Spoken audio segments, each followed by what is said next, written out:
ይቀጥላሉ በአፋር ክልል የአዋሽ ወንዝ በመሙላቱ በተከሰተው የጎርፍ አደጋ ከ100,000 በላይ ሰዎች ከአካባቢያቸው ስለመፈናቀላቸው ተገለጸ። የውሃ መስኖና ኢነርጂ ሚኒስቴርና ተጠሪ ተቋማት በጎርፍ አደጋ የተጎዱ ሰዎችን ለማቋቋም የሚውል ከ1.6 ሚሊዮን ብር በላይ ድጋፍ አድርገዋል። ተገስቴሻ ነው ዝርዝሩን ይዛለች። የውሃና መስኖ ኢነርጂ ሚኒስቴርና ተጠሪ ተቋማት በአፋር ክልል የተለያዩ አካባቢዎችና በኦሮሚያ ክልል የአዋሽ ወንዝ ባስከተለው የጎርፍ አደጋ ለተፈናቀሉ ዜጎች ማቋቋሚያ የ1.6 ሚሊዮን ብር ድጋፍ አደረጉ። የአፋር ክልል ርዕሰ መስተዳደር አቶ አወል አርባ እንደገለጹት አደጋውን ለመከላከል የተለያዩ ስራዎች እየተሰሩ ቢሆንም አሁንም ሊጠናከሩ ይገባል ብለዋል። ጥሩ ስራዎች ተሰርቶ ነበር። አጠቃላይ ግን በዋናነት ከአቅም በላይ የሆነ ነገር ያጋጠመበት ሁኔታ ነው ያነበው 24 ሰዓት ከህዝብም በማሽነሪም በመከላከያ ኃይልም ሰራዊት ኃይል 24 ሰዓት የሚሰራበት ሁኔታ ነው የነበረው። አጋጣሚ ሆኖ ግን አዋሽ ወንዙ ከሚቀበለው ሊሸከም ከሚችለው በላይ ነው። አፋር ላይ የሚዘንበው ዝናብ እንደገና ደግሞ አጎራባች አካባቢዎች ላይ የሚዘንበው ዝናብ ሲጨመርበት አዋሽ አይደለም ሌላ አዋሾች የሚያስፈልግበት ሁኔታ ነው ተፈጠረ። አደጋው የደረሰባቸው ቦታዎች ላይ የቅድመ መከላከል ስራ ጭምር በተደረገው የነፍስ ማዳን ስራ የሰው ህይወት ማትረፍ እንደተቻለ የውሃና መስኖ ኢነርጂ ሚኒስትር ዶክተር ኢንጂነር ስለሺ በቀለ ተናግረዋል። በግድቦች ያለውን የውሃ አስተዳደር በተሟላ መረጃ አጠናክሮ የሚመጣውን የውሃ መጠን መለየትና በዛ መሰረት ጥንቃቄ እንዲደረግ የመስራት ስራዎች ሲሰሩ ነው የከረሙት እና በአጠቃላይ ወደ 136 ሚሊዮን ብር ኢንቨስት ተደርጎ በርካታ ስራዎች የጎርፍ ዳይኮች የማጠናከር ስራዎች ተሰርተዋል። ከዛም ህብረተሰቡ በቂ የሆነ አዌርነስ እንዲኖረው ስለ ጉዳዩ እንዲረዳ ቅድመ ማስጠንቀቂያ በስፋት ተሰጥቷል። ለዚህም ነው በኦሮሚያም በአፋር ውስጥም የሰው ህይወት ያልጠፋው። በቀጣይ ለጎርፉ ተጋላጭ የሆኑ አካባቢዎች ላይም ዘላቂ የሆኑ ስራዎችን ለመስራት እንቅስቃሴ መጀመራቸውን ሚኒስትሩ ጠቁመዋል። ለመቋቋም በአጭር ጊዜ ህዝቡን የመርዳትና እዚህ ሰብሮ የወጣበትን ቦታዎች እንደገና የማስተካከል በጥቂት ሳምንታት ወይም ወራት ውስጥ የሚጠናቀቅ ስራ ይሆናል። ከዛ በኋላ ለዘላቂነት ሊሆኑ የሚችሉ ስራዎች ደግሞ ለምሳሌ ከታች ብንጀምር ከሎጊያ የሚገባውን ወንዝ በመገደብ ሰፊ መሬት አለ። ከዛ በታች ወደ 5000 ሄክታር የሚያለማሱ መልቲ ፐርፐዝ ወይንም ባለብዙ ጥቅም ግድብ መስራት ይቻላል። በዛ ግድብ ከጎርፍ መታደግ ይቻላል። እንደገና ልማቱን ማካሄድ ይቻላል። እዚህ ሚድል አዋሽ ላይም እንደዚሁ አጥንተን ጨምረው ተጨማሪ ሪዘርቫር ይኖራል። በአደጋው ከ100,000 በላይ ሰዎች ከቀያቸው ተፈናቅለዋል። እዚህ ጉዳይ ላይ እንቆያለን። በስፍራው የምትገኘው ባልደረባችን ፋሲካ ያለው ተጨማሪ መረጃዎችን ልታደርሰን በቀጥታ ስልክ መስመራችን ላይ ነው የምትገኘው። ሰላም ፋሲካ፣ እንደምን ውለሻል? እንዴት ዋልክ? ሰላም ይመስገን።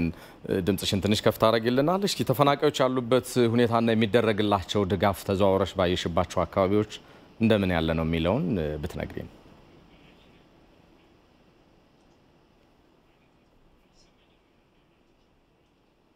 ሄሎ ፋሲካ፣ ፋሲካ ይሰማሻል?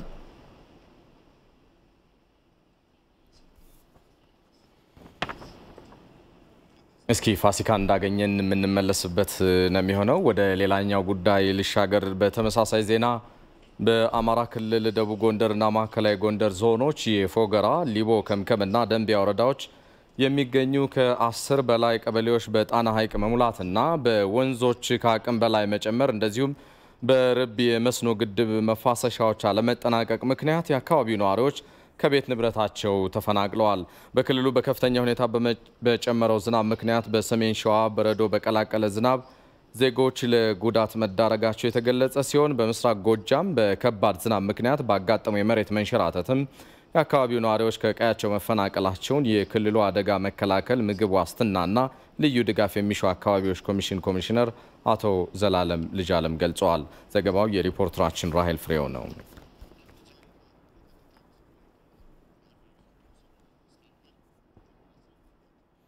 ይሄን ጉዳይ እንቆይበታለን። ተጨማሪ ምላሽና ማብራሪያ እንዲሰጡን ከባህር ዳር ስቱዲዮአችን የአማራ ክልል አደጋ መከላከልና ምግብ ዋስትና እንዲሁም ልዩ ድጋፍ የሚሹ አካባቢዎች ኮሚሽን ኮሚሽነር አቶ ዘላለም ልጅአለም በቀጥታ መስመራችን ላይ ነው የሚገኙት። ሰላም ለጊዜው ታመሰግናለሁ። እስኪ በክልሉ በደቡብ ጎንደር ዞን ፎገራና አካባቢው እንደዚሁም አዋሳኝ አካባቢዎች በየዓመቱ የሚከሰተውን የጎርፍ አደጋ ቀድሞ መከላከል ለምን አልተቻለም? አዲስ ነገር አይደለም። ያው በየዓመቱ በፎገራና አካባቢው ደንቢያን ይዞ እንደዚህ ያሉ ችግሮች መጋለጣቸው በተደጋጋሚ ጊዜ ድረስ ስለሚነሳ ማለቴ ነው።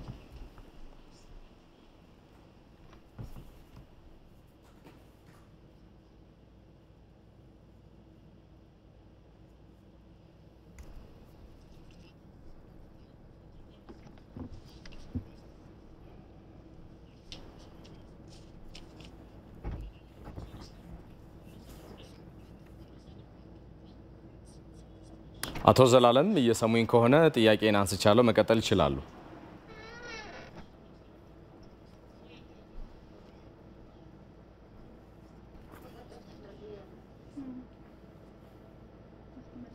አቶ ዘላለም ይሰማዎት ከሆነ መቀጠል እንችላለን።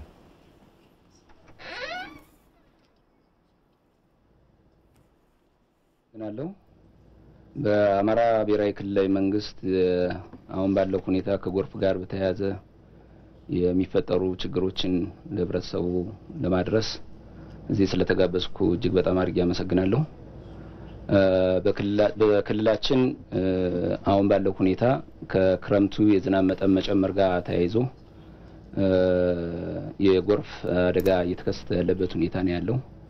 በተለይም ደግሞ በክልሉ ውስጥ በ5 ዞኖች በ18 ወረዳዎችና በ41 ቀበሌዎች ላይ የተለያዩ ጉዳቶች ደርሰዋል። የጉዳቱ ዋነኛ መንስኤም አንደኛው ጎርፍ ነው። ሁለተኛ ደግሞ ከዝናብ ጋር መብዛት ጋር ተያይዞ በተፈጠረ የመሬት መንሸራተት ምክንያት ጉዳት የደረሰባቸው የህብረተሰብ ክፍሎች አሉ። በተመሳሳይም የመሬት መንሸራተት ተፈጥሮ ጉዳት የደረሰባቸው የህብረተሰብ ክፍሎች አሉ። በአጠቃላይ በጉዳት መጠን አንፃር ሲታይ ወደ 24000 ሄክታር መሬት አካባቢ የሰብል ላይ ጉዳት ደርሷል። በ1163 አካባቢ ቤቶች ጉዳት የደረሰባቸው አሉ። በተመሳሳይም በእንስሳት ላይ ከፍተኛ የሆነ ጉዳት ደርሷል። በ1312 አካባቢ የሚደርሱ አባወራዎች የተፈናቀሉበት ሁኔታ ነው ያለ። አሁን ባለው ነባራዊ ሁኔታም በእነዚህ በተለይም ደግሞ ማዕከላዊ ጎንደር እና ደቡብ ጎንደር ዞኖች ከ10 ሺዎች በላይ ቤቶች በጎርፍ ተከበው ያሉበት ሁኔታ ነው ያለው። አጠቃላይ ይህንን ችግር ለመቋቋም ከበጋው ጀምሮ የክልሉ መንግስት ከ10 ሚሊዮን ብር በላይ ወጪ በማድረግ ለጎርፍ ተጋላጭ የሆኑ አካባቢዎችን የተለያዩ የጎርፍ መከላከያ ዳይቨርሽኖች እንዲሰሩ በጀት መድቦ ሲሰራ የቆየበት ሁኔታ አለ። በተመሳሳይም የርብ ግድብን የመግራት ስራ የተለያዩ ዳይኮች ሲሰሩ የቆዩበት ሁኔታ ነው ያለው። እነዚህን ስራዎች በበጋ በመስራታችን ምክንያት አሁን የዝናቡ መጠን በከፍተኛ ሁኔታ ከመጨመሩ ጋር ተያይዞ ሊደርስ የሚችለውን ጉዳት በተወሰነ ደረጃ መቀነስ የቻልንበት ሁኔታ አለ። አሁን ባለው ሁኔታም የዝናቡ መጠን በመጨመሩ ምክንያት ጉዳት ለደረሰባቸው የህብረተሰብ ክፍሎች የተለያዩ የዕለት ምግብ የማቅረብ ስራ እየሰራን ነው። መኖሪያ አመቻችተን ጉዳት የማይደርስባቸው ቦታ ላይ እንዲወጡ እያደረግን ያለንበት ሁኔታ ነው ያለው። በተመሳሳይም ከጤና ጋር ተያይዞ ከንጹህ መጠጥ ውሃ ጋር ተያይዞ ያለባቸውን ችግር ለመፍታት ከሚመለከታቸው የጤናና የውሃ ሴክተር ተቋማት ጋር በጋራ እየሰራን ያለንበት ሁኔታ ነው ያለው። በአጠቃላይ አሁን ባለው ሁኔታ የችግሩ እጅግ በጣም አሳሳቢ ነው። ይህን አሳሳቢ ችግር ለመፍታት መንግስታዊና መንግስታዊ ካልሆኑ ድርጅቶች ጋር ተቀናጅተን እየሰራን ያለንበት ሁኔታ ነው ያለው። መልካም አቶ ዘላለም፣ ምናልባት ያው ሰለባ የሆኑ አካባቢዎችን በዘላቂነት ማቋቋም ቀጣዩ ስራ ይመስለኛልና እንደው በጊዜያዊነት ከሚደረግ ድጋፍ በዘለቄታ አካባቢውን በሚገባ አጥንቶ ምላሽ በመስጠት በኩል በእናንተ ረገድ ምን እየተሰራ ነው? የመጨረሻ ጥያቄ ይሆናል።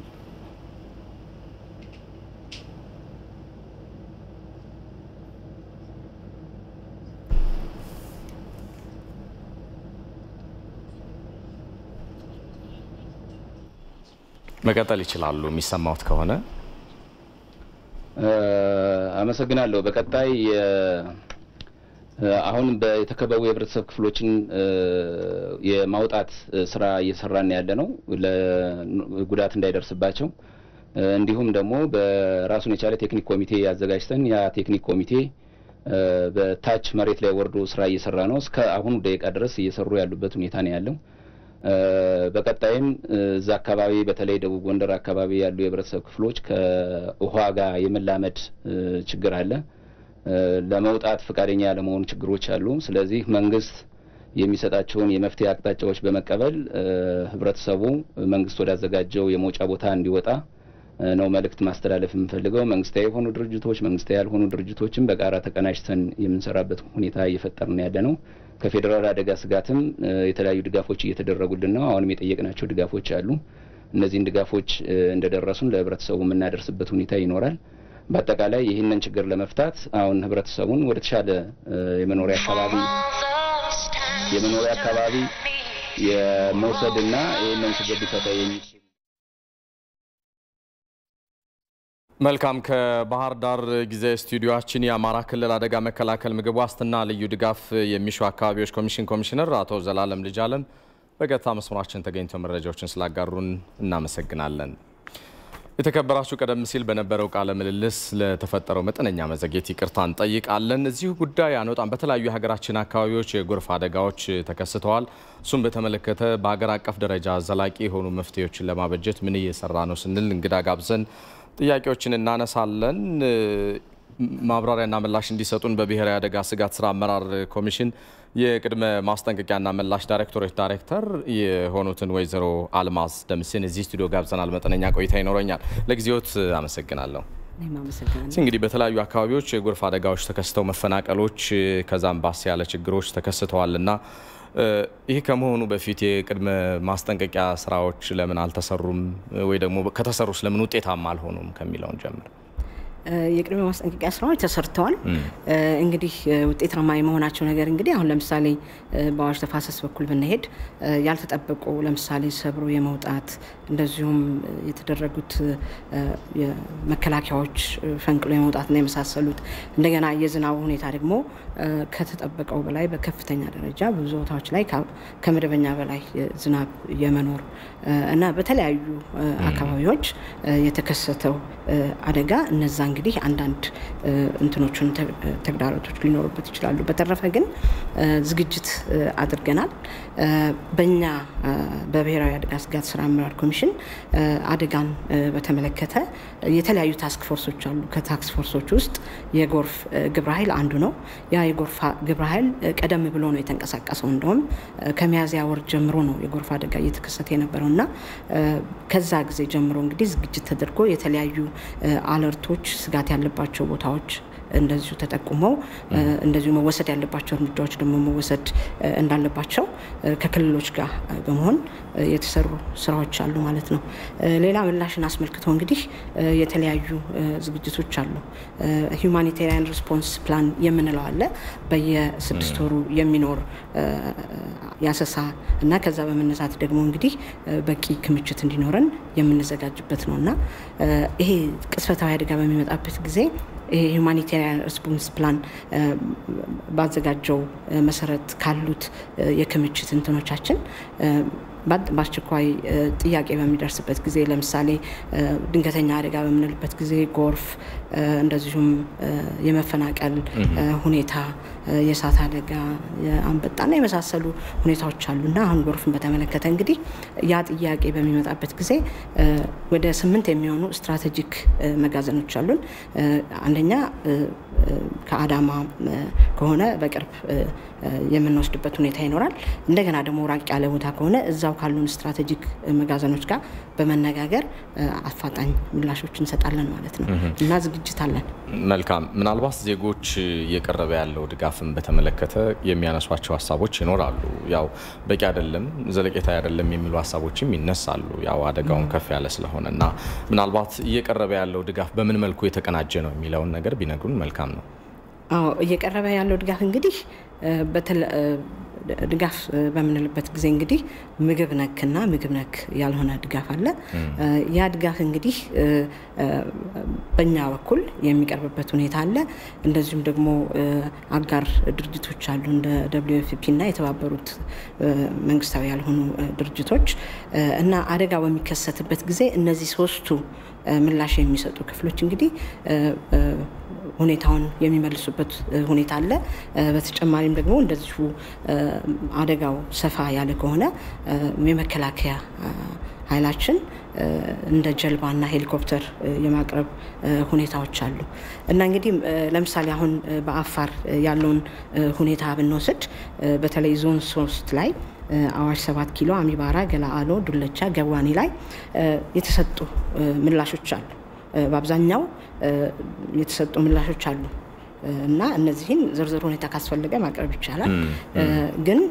አንዳንድ ጊዜ ያሉ ተግዳሮቶች አሉ አሁን ለምሳሌ ተግዳሮቶችን ብንወስድ በአንድ ጊዜ ብዙ ቦታዎች ላይ የጎርፍ አደጋ መከሰት ተፈናቃይን አጣርቶ ያለ ማቅረብ ታርጌት ያለ ማድረግ በተለይ በክልሎች በኩል የሚታይ ሁኔታ አለ የመንገዶች ሁኔታ ለመመቻቸት ተጭነው የሄዱ መኪናዎች በተለያየ ምክንያት ተመልሰው መልስ ያለመስጠት ክልሎች ማለትም የተላከላቸውን እርዳታ የማቆየት መጋዘን ውስጥ የማቆየት በተለያየ ምክንያት ሊሆን ይችላል እነሱ መከታተል ታዲያ አይቻልም እንደዚህ ያሉ ተግዳሮቶች ሲያጋጥሙ እነዚህን እንግዲህ በየጊዜው ለምሳሌ ታርጌት በትክክል ታርጌት ያልተደረገ ሁኔታ በሚኖርበት ጊዜ 50% እርዳታውን እንሰጥና ጎን ለጎን የመስክ ዳሰሳ ጥናት እናደርጋለን በመስክ ዳሰሳ ጥናቱ አንዳንድ ጊዜ እነሱ ከላኩት ቁጥር በጣም የበዛ ሊሆን ይችላል እና እንደገና ደግሞ 50% ልከን እና ያነሰ ከሆነ ደግሞ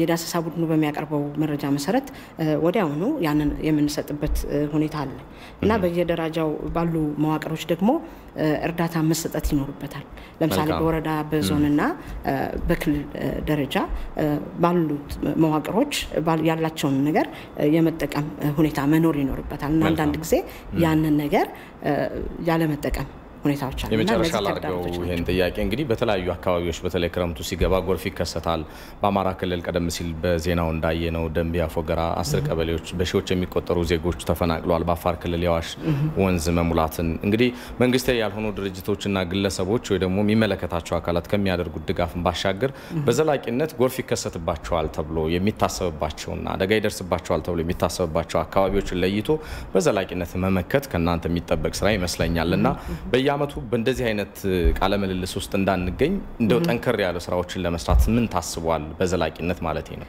እንግዲህ በብሔራዊ የአደጋ ስጋት ስራ አመራር ኮሚሽን 6 ፒላሮች አሉ ለምሳሌ ቅድመ አደጋ ላይ የመከላከል እንደዚሁ የማቅለል ዝግጅት የማድረግ ፕሪፔርድነስ የምንለው አለ አሁን ለምሳሌ ፕሪፔርድነስ በመነለው ላይ የቅድሚያ ማስጠንቀቂያ early warning system በደንብ በተጠናከረ ሁኔታ መቀጠል ይኖርበታል የመከላከልና የማቅለሉ ሁኔታ እንግዲህ ከተለያዩ UN መስሪያ ቤቶችና ልማት ድርጅቶች ጋር በመሆን የተለያዩ ፕሮጀክቶች አሉ በዛ መሰረት እንግዲህ እነዚህ ነገሮች የሚጠናከሩበት ሁኔታ አለ ሌላው ፒላር ደግሞ ምላሽ ነው በምላሽም እንደዚሁ የተለያየ ዘርፈ ብዙ አካላትና አጋር ድርጅቶች የሚሳተፉበት እንቅስቃሴ አለ እንደዚሁም ድህረ አደጋ ላይ ደግሞ የማገገምና መልሶ የማቋቋም ሁኔታ አለ ያንንም እንደዚሁ በተለያየ ልማታዊ የሆኑ ድርጅቶችና በተለያዩ ፕሮጀክቶች ላይ እነዚህ ነገሮች ተካተው ዘላቂ መፍትሄ የማፈላለግና ስራ የመስራት ስራ እየተሰራ ነው በብሔራዊ አደጋ ስጋት ስራ አመራር ኮሚሽን የቅድመ ማስጠንቀቂያና ምላሽ ዳይሬክተር ወይዘሮ አልማዝ ደምሴ እዚህ ስቱዲዮአችን ተገኝተው ምላሽ ስለሰጡኝ አብዝቼ ነው የማመሰግነው መልካም ቀን ይሁንልዎ እኔም አመሰግናለሁ ከዋናው ስቱዲዮ በቀጥታ እየተላለፈላችሁ የሚገኘው አራት ማዕዘን ዜናችን እንደቀጠለ ነው ኢትዮጵያዊቷ የላሊበላ ዲጂታል ኔትወርክስ መስራች ዶክተር ውለታ ለማ የጃክማ ፋውንዴሽን በሚያዘጋጀው የስራ ፈጣሪ ጀግኖች ውድድር ላይ ከ54 ሀገራት ከተሳተፉ 22000 አመልካቾች መካከል 20ዎቹን ምርጦች ተቀላቀለች። ዶክተር ውለታ ለማ በዚህ ውድድር 20ዎቹ ምርጥ ተወዳዳሪዎች ውስጥ ለመግባት ያስቻላት ድርጅቷ በኢትዮጵያ በጤናው ዘርፍ ያለውን የመረጃ ልውውጥ ውስንነት ለመፍታት የሚያስችል ሲስተም መፍጠር በመቻሏ ነው። ሰለሞን ዳኛ አነጋግሯታል፣ እንደሚከተለው ይቀርባል።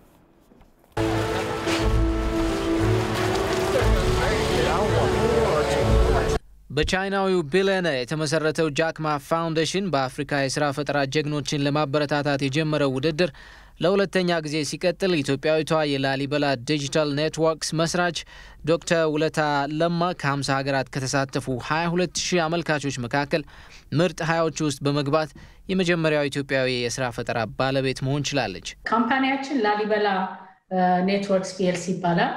ውድድሩ የካምፓኒያችን የሚሰራው ለጤና ላይ የሚሰራ ሶፍትዌር ሆስፒታሎችን፣ ጤና ኬላዎችን፣ ጤና ጣቢያዎች ላይ አንድ እናት ወይ አንድ አባት ወይ አንድ ልጅ መጥቶ ያንን የሱን መረጃ በትክክል የሚሆንበትን ዶክተሮች ቢቀያየሩ መረጃው የሚኖርበትን ሲስተም ነው የሰራው። ይሄ ሲስተም ደግሞ የተሰራው በእኛ በኢትዮጵያኖች ነው። ማንም አልረዳንም። የኛ ልጆች ይሄን መስራት እንደምንችል አይተናል። እውነት ለመናገር ለሌሎችም አሳይተናል። ለማይክሮሶፍት እና አደርስ አሳይተን በጣም ተደንቀዋል። ይሄ በእኛ ሰዎች ስለተሰራ ስለዚህ የኛ ሰዎች መፍጠር እንደሚችሉ ያሳየንበት ነው። የኛ ሰዎች ትልቅ ነገር መስራት እንደሚችሉ ያሳየንበት ነው። ይሄ ሲስተም የትም ሀገር ሄዶ መስራት የሚችል ሲስተም ነው። በኢትዮጵያ ብቻ ሳይሆን አፍሪካ ብቻ ሳይሆን ከአፍሪካም በላይ ነገ ጧት አሜሪካን መስራት የሚችል ሲስተም ነው። ሲስተማችን ፍሌክሲብል ስላደረገው ማለት ነው። የአፍሪካ የስራ ፈጠራ ጀግኖች በተሰኘው በዚህ ውድድር ውስጥ አሸናፊ የሚሆኑ 10 ምርጥ ተወዳዳሪዎች ለሽልማት የተመደበውን $1.5 ሚሊዮን እንደየደረጃቸው የሚካፈሉ ይሆናል። እንደ ፈረንጆቹ አቆጣጠር በ2019 ለመጀመሪያ ጊዜ በጋና በተካሄደው ውድድርም አሸናፊ የሆኑ አፍሪካውያን የስራ ፈጠራ ባለሙያዎች ከፋውንዴሽኑ መስራች ጃክማ ሽልማታቸውን መረከባቸው ይታወሳል።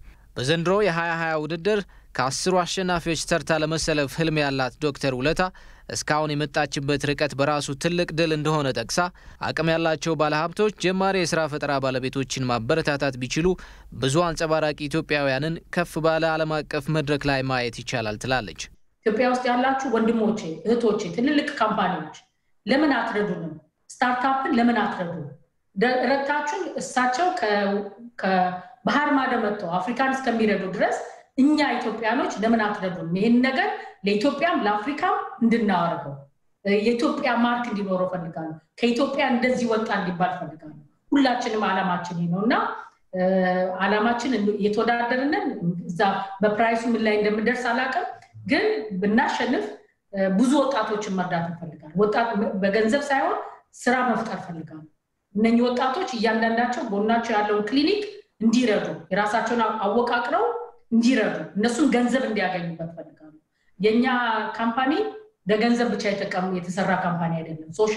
የሶሻል ቼንጅ ማምጣት የሚፈልግ ካምፓኒ ስለሆነ የ2020 የአፍሪካ የስራ ፈጠራ ጀግኖች ውድድር በአዲስ አበባ በደመቀ ሁኔታ ሊካሄድ ታስቦ የነበረ ቢሆንም በኮሮና መከሰት ምክንያት ላልተወሰነ ጊዜ የተራዘመ ሲሆን በቅርቡ በቨርቹዋል የቀጥታ ስርጭት ይካሄዳል ተብሎም ይጠበቃል።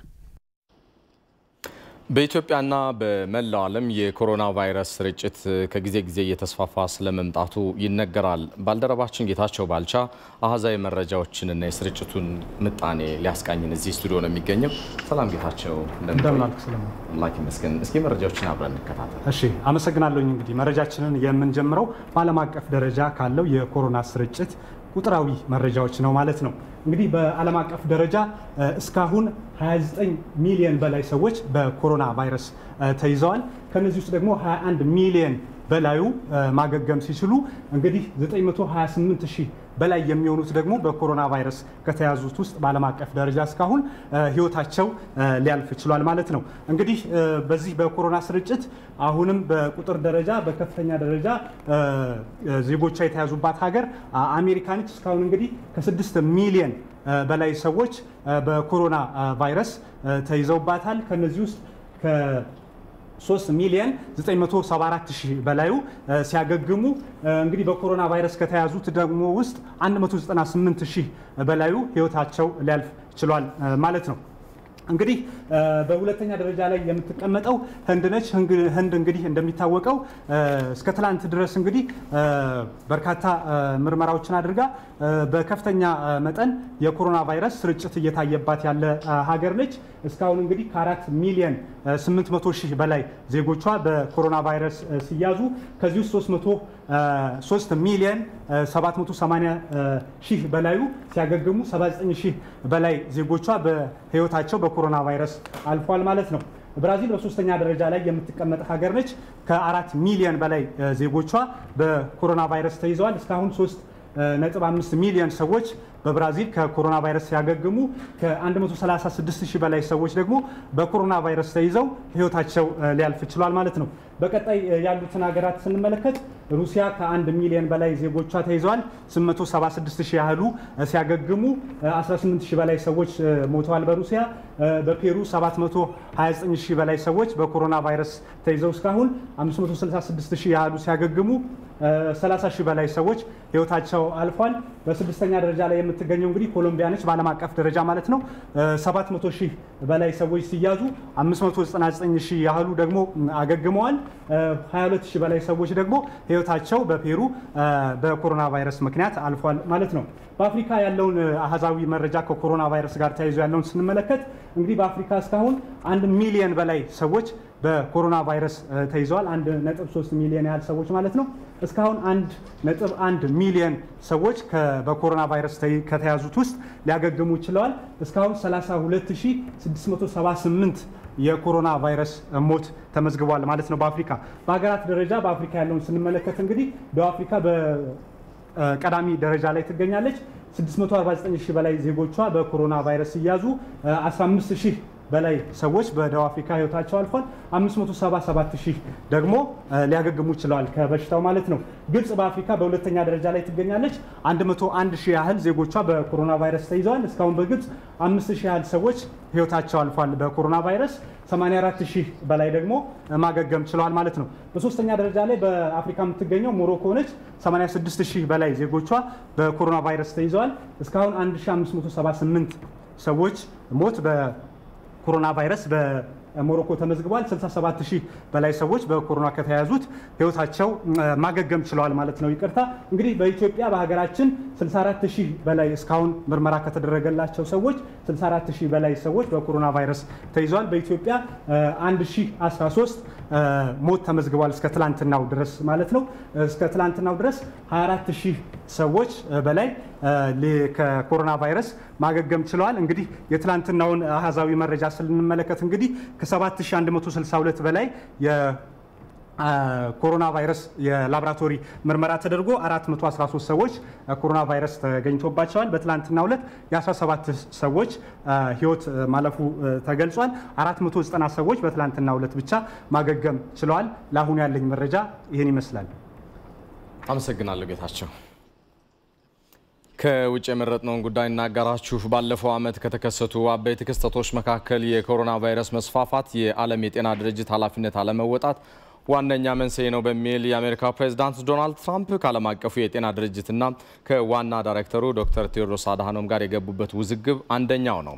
በዚህም ዶናልድ ትራምፕ አሜሪካ ለድርጅቱ የምታደርገው የገንዘብ ድጋፍ እንድታቋርጥ መወሰናቸውና ሀገሪቱ ወረርሽኙን ለመከላከል ሲባል የክትባት ፍለጋ በግሏ ብቻ እንደምታከናውን መግለጻቸው ውዝግቡ አሁንም ድረስ መቋጫ እንዳላገኘ ማሳያ ተደርጎ ተወስዷል። ሪፖርተራችን ፋሲካ አያሌው በዚህ ጉዳይ ዙሪያ ያጠናቀረችውን ትንታኔ ተከታተሉትና እንመለሳለን። ከ9 ወራት በፊት በቻይና ውሃን ግዛት የተከሰተው የኮሮና ቫይረስ አንዳንድ እያለ አሁን ላይ የዓለም ሀገራትን ያዳረሰና በቫይረሱ የተያዘው ሰው ቁጥርም ወደ 30 ሚሊዮን እየተጠጋ ይገኛል። አሜሪካን በቫይረሱ በከፍተኛ ደረጃ የተጠቃች ሀገር በመሆን በዓለም ላይ የመጀመሪያውን ደረጃ ትይዛለች። ታዲያ በሀገሪቱ የቫይረሱ በዚህ ደረጃ መስፋፋት የአሜሪካው ፕሬዝዳንት ዶናልድ ትራምፕ የዓለም የጤና ድርጅትን ይልቁንም ዋና ዳይሬክተሩን ዶክተር ቴዎድሮስ አድሃኖምን ተጠያቂ ያደርጋሉ። ፕሬዝዳንት ትራምፕ ቫይረሱ ለመጀመሪያ ጊዜ በቻይና በታየበት ወቅት የዓለም የጤና ድርጅት ቫይረሱ በዚህ ደረጃ ከመሰራጨቱ በፊት ቀድሞ አላስጠነቀቀንም፣ ሀገራትንም አዘናግቷል በሚል ይወቅሳሉ።